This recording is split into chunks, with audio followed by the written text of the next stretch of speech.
अभी हमारा बैंकिंग को हम लोग कवर करने वाले हैं, जो कि आपका 5 नंबर का आने वाला है।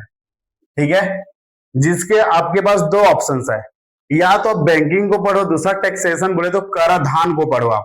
तो मुझे लगता है आप इसको छोड़ देना चाहिए, अगर आप लोग को बहुत लंबा आप लोग रटते हो तो आपसे नहीं हो पाता है।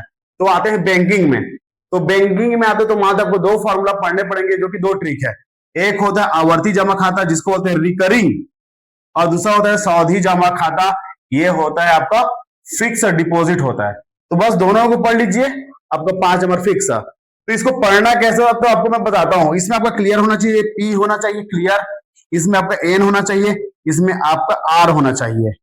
पी आपका प्रिंसिपल होता है, जो कि रुपया से दर्शाते हैं, और ये आपका एन मंथली इंस्टॉलमेंट किस्त होता है, माह, इसलिए यहाँ पे आ जाएगा माह, मंथली आ जाएगा। और आर क्या होता है आपका, ये हो जाएगा। तो इसका फॉर्मूला हो जाएगा आई इक्वल टू क्या हो जाएगा, P इंटू आर हो जाएगा, और यहां पे हो जाएगा 100 इंटू में 1/12 हो जाएगा, क्योंकि 1 ईयर होता है।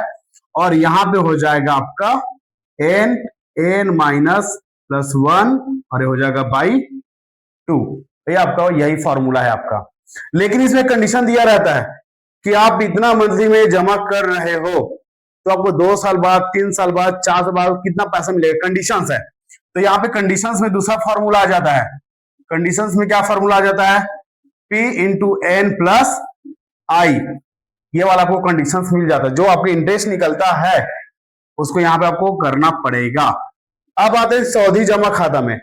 सावधि जमा खाता में 3 कंडीशंस है, समझिएगा। यही 100 में 100% बच्चे लोगों को दिक्कत है, मैं पढ़ाता हूं क्लास में, इसी में गलती करते हैं सभी बच्चे। 99 नहीं, 100 में 100% गलती करते हैं। कैसे, यहाँ पे 3 कंडीशन आपका, 3 कंडीशन स्थिति क्या होता है, पहले ध्यान से देखिएगा, ईयरली, ईयरली बोले तो वार्षिक,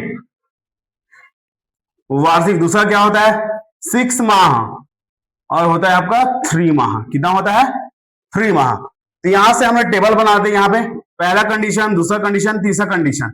मैं बहुत बेसिक समझाऊंगा, ध्यान से समझिएगा क्या होता है। यहाँ पे ये मैंने चार्ट बना दिया है, यहाँ पे ध्यान से क्या हो जाएगा, यहां पे ले लेते हैं 6 माह ले लेते हैं, और यहां पे ले लेते हैं 3 माह ले लेते हैं, और यहां पे वार्षिक बोले तो साल, सालाना, सालाना। सबसे पहले इस टेबल में क्या होता है आपका पी और आर, पी और आर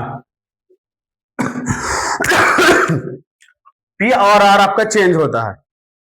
क्या होता है, पी आर चेंज होता है। पी का मतलब होता है प्रिंसिपल मूलधन होता है, जो कि दिया रहेगा। आर का मतलब रेट होता है।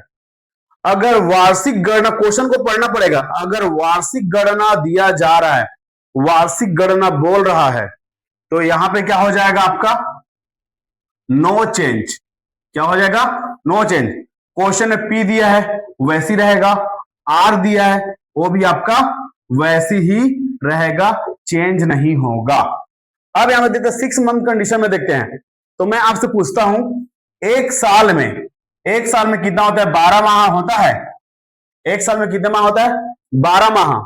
तो आप साल भर में 2 बार पैसे पटाओगे, 6 मंथ कंडीशन है ना, 6 बार में आप पैसे पटाओगे। तो ये हो गए 6 और हो गए 6, दोनों का 12 हो गया। तो कितने बार पटा रहे हो आप, 2 बार। कितने बार पटा रहे हो आप, 2 बार। इसलिए P का इंटू हो जाएगा 2, P को 2 से इंटू हम लोग करेंगे, और यहां पे हो जाएगा आपका R। क्या हो जाएगा, तो इसको 2 से हम लोग क्या कर देंगे, भाग कर देंगे। ये आपका ऑब्जेक्टिव में पूछा जाएगा। 6 मंथ कंडीशंस में क्या होगा आपका, मूलधन को दुगना किया जाता है और दर को आधा किया जाता है। ये 100 में 100 कल के पेपर में जो नेक्स्ट पेपर है आपका उसमें छप गया है। आगे चलते 3 माह कंडीशन में। अगर 3 माह कंडीशन बोल रहा हूं तो आप साल भर में कितने बार पैसे जमा करोगे, इधर देख लो, 12 होता है, 3 से डिवाइड कर दो, 4 बार। कितने बार, 4 बार। 1 2 3 और कितना हो जाएगा 4, 4 की कितना हो गया, 12 हो गया।